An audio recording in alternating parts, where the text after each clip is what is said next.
Almanca Çoluk kanalından herkese merhaba arkadaşlar. Bugün sizlerle beraber iltica etmiş arkadaşlarla muhabbet edeceğiz. Öncelikle kendilerine isimlerini soracağım. Sonra başlarından neler geçtiğini, buraya nasıl geldiklerini ve mahkemeye girmişlerse mahkemede ne gibi sorularla karşı karşıya kalmışlar ya da hala geçici kamptaysa geçici kampta neler oluyor ve buna benzer bir sürü sorular soracağız.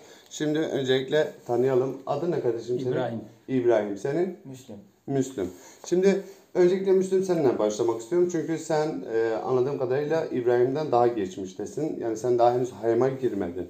Evet. Şimdi Müslüm sen buraya ne zaman geldin? Kaç hafta oldu ya da kaç ay oldu? Ne zaman iltica ettin? Tam olarak 2 ay oldu. 2 ay Buradayım. oldu. Evet. 2 ay önce buraya vardım.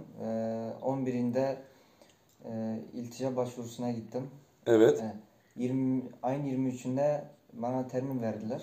Hı hı. 23'üne gidip parmak vereceğim. Hı hı. O zaman gittim parmak verdim 23'ünde. Hangi ayın 23'ü? Aralığın 23'ü mü? Hayır. Kasım. Kasım. Ha, çok iyi çünkü aralığın 18'inden önce başvuranlar yeni yasaya tabi olmuyorlar. Evet. Sen de böylelikle biraz erken parmak izine gitmişsin. Evet. Kurtarmışsın aslında. Biz seninle bir önceki kamptan tanışıyoruz. Evet. Hatta kapıda biraz muhabbet etmiştik. Ben biraz da sana hani birkaç konu hakkında bilgi vermiştim. Doğru. Şimdi sen henüz hayma girmedin. Henüz bir sosyal olayın da olmadı. Sosyale de gitmedin. Hayır, da olmadı. Daha olmadı. Peki sen buraya nereden geldin? Nerelisin? Kimsin? Bir yaşını, adını böyle bir kendini tanıt. Benim adım Müslüm. Hı hı. 20 yaşındayım. 20 yaşında maşallah. Evet. Bayağı da gençsin. Evet. Ben Kobaniliyim. Kobanili, Kurmancı. Kurmancı ben. Çok iyi. Evet. Koban'dan savaş zamanında 2015'te. 2015'te. Evet, Vay, savaş. o zaman çocukmuşsun sen Evet, daha. o zaman ben küçüktüm. 13 yaşındaydım. Hı hı. Türkiye'ye Geldin. Türkiye'ye gelmek zorunda kaldık. Oradan 7 sene kaldım. 7 sene maşallah. Bak ikinizde de dikkat ediyorum. Türkçe gayet iyi konuşuyorsunuz. Evet. O zaman da küçük olduğumuz için Kaç kardeşsiniz siz? 9 kardeşiz. Maşallah. Evet. Peki sen kaçıncısı oluyorsun? Ben 7.'si oluyorum. Yedincisi oluyor. Evet. Peki ölen, doğum ya esnasında ölen kardeşlerin de var mı? Yok. Ha, mesela biz 12 kardeşiz. Ben 4 abim bir ablam çocukken ölmüş. Ben de ailenin 12. kardeş çocuğuyum yani en küçüklerim. Hani benden de çok büyükler var. Şimdi sen buraya nasıl geldin? Türkiye'den, İstanbul'daydın sanırım. Evet. İstanbul'dan buraya nasıl geldin? İstanbul'dan Yunan'a geçiş yaptık. Yunanistan'a. Evet. Orada kaç gün kaldın? Orada yaklaşık 2-3 hafta kaldım. 2-3 hafta. Evet. Yani senin Türkiye'den çıkıp buraya varman bir ayı buldu sanırım. Yok, bulmadı. Daha uzun sürdü.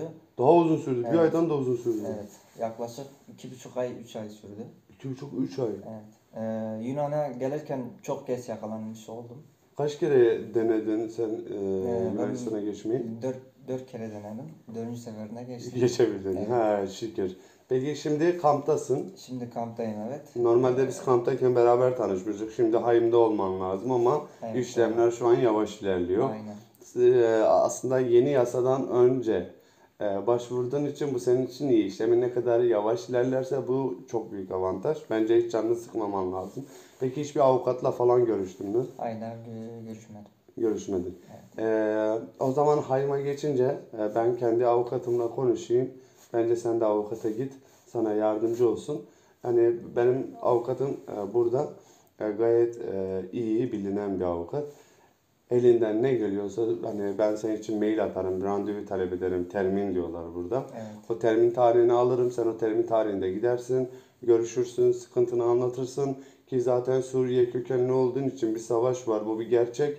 Bu hani özellikle mesela Suriye'deki o Kobani milleti hem muhaliflerden yana zulüm çekiyorlar anladığım kadarıyla hem de Türkiye'den Kürt olduklarından dolayı ırkçılığa maruz kalıyorlar. Ki ben de bir Kürdüm, Kürdün Zazasıyım. Kürtçe de biliyorum, Zazaca da biliyorum. Az bir şey Arapça da biliyorum. Ama hani bunu biliyorum. Gerçekten acının resmi olsaydı sadece Kürtlerin resmini çizerlerdi duvara.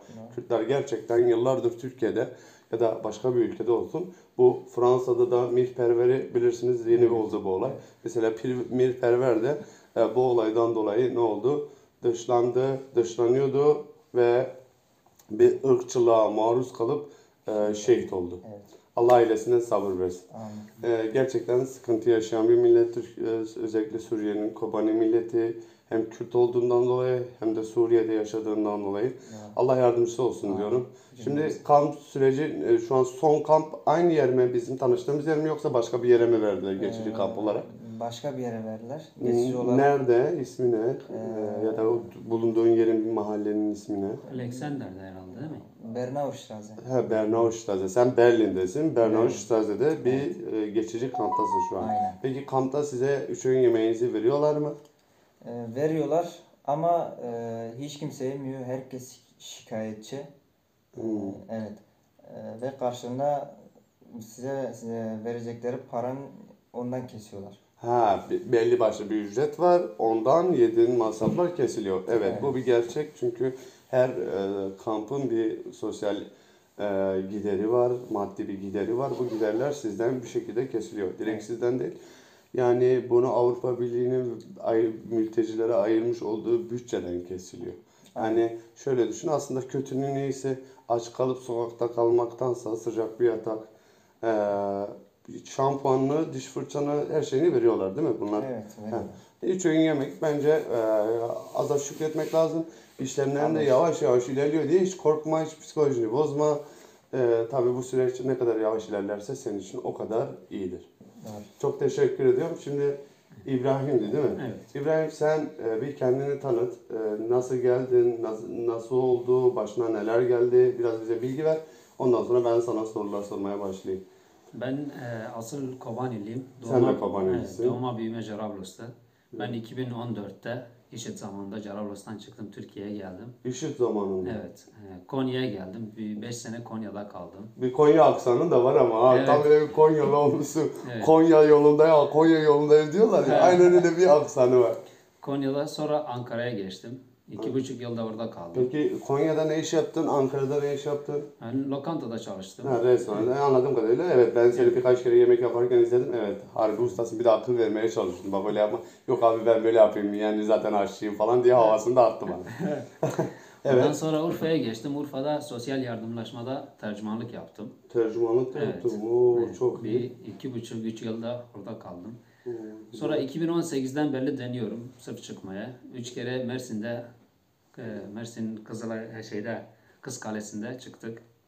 2 kere Kıbrıs'ta yakalandık. Bir kere Mersin Jandarması bizi yakaladı.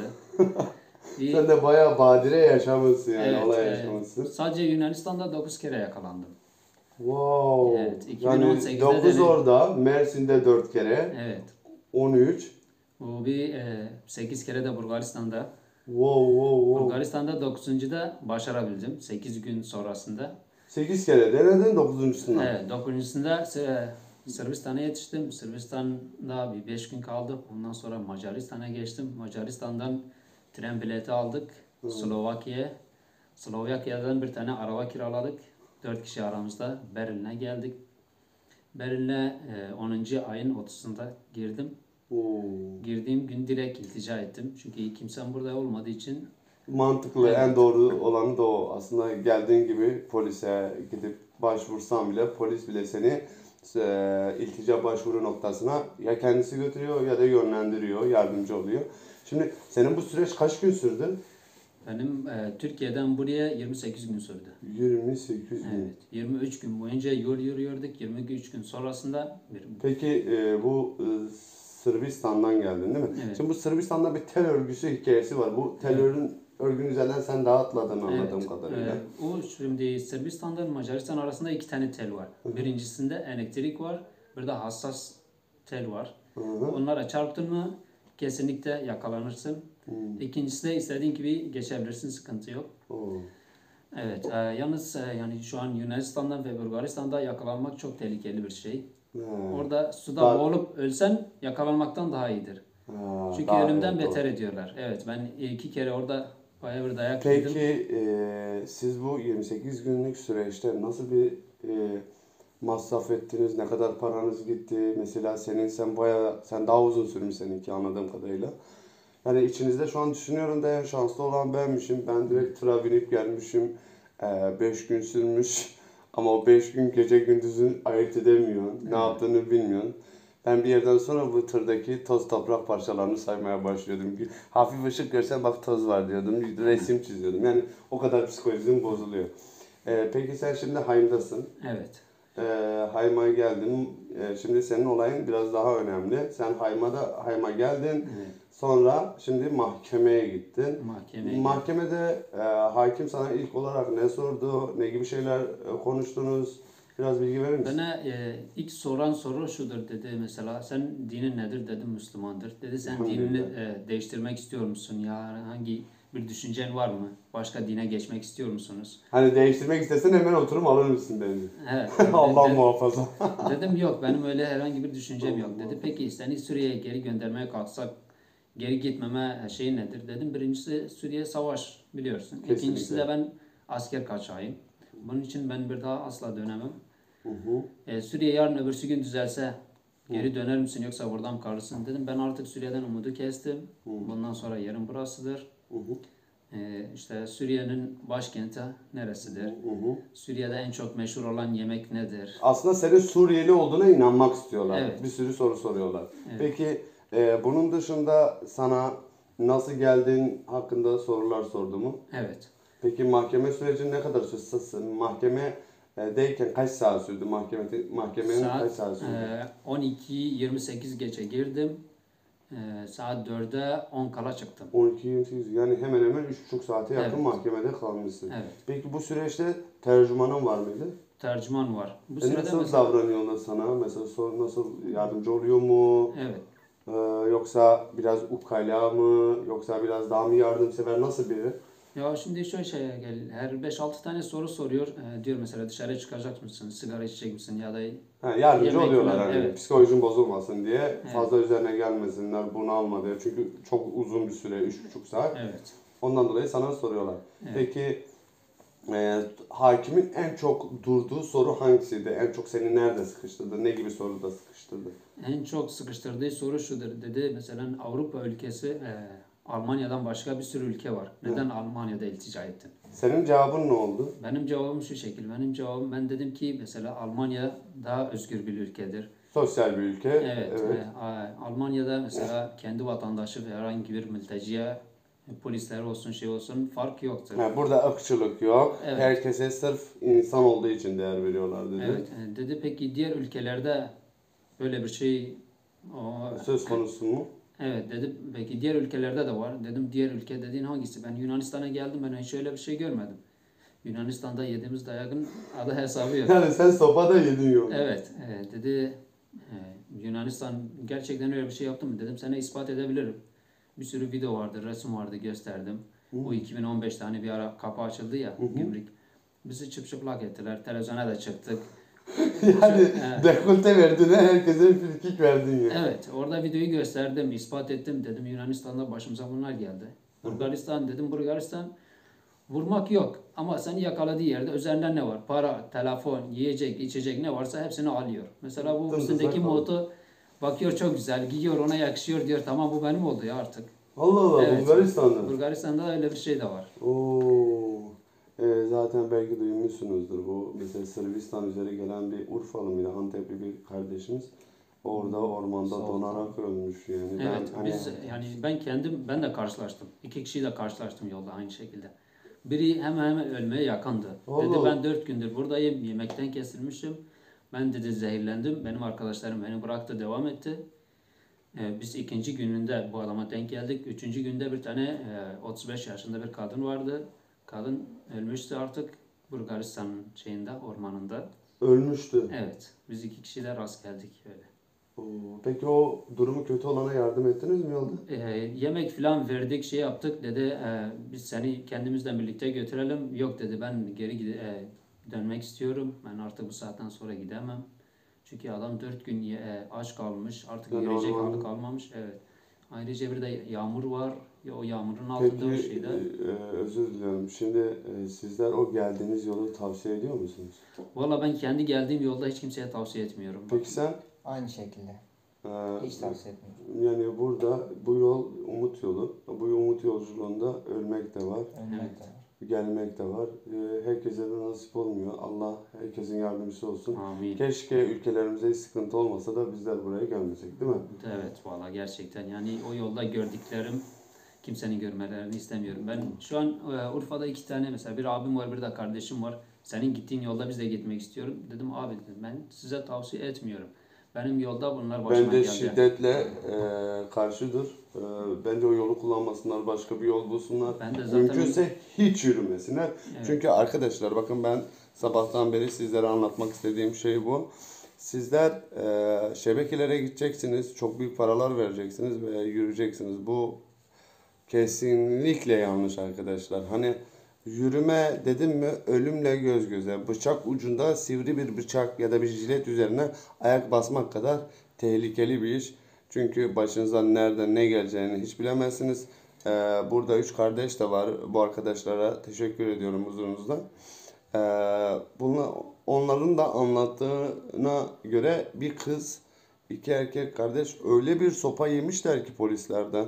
Öyle bir darp edilmişler ki, kafalarına öyle tekmeler yemişler ki, yani ölmüşler de Allah öldürmemiş gibi bir durum yaşamışlar. Hani sizlere de tavsiyemiz, yürüyerek gelmeyin. Hangi şebeke sizi yürüteceğiz? Yarım saat, 1 saat, 20 dakika derlerse yalandır. Muhtemelen 20 saattir. Değil mi? Yani muhtemelen en az 20 saat Bana bir günde. gün dediler, ben 23 gün yürüdüm. Bir gün. Sadece Yani artık yarım saat de deseler onu bir 50 ile çarpın yani. Evet. Hiç şey yapmayın. Kesinlikle yürümeli gelmeyin arkadaşlar.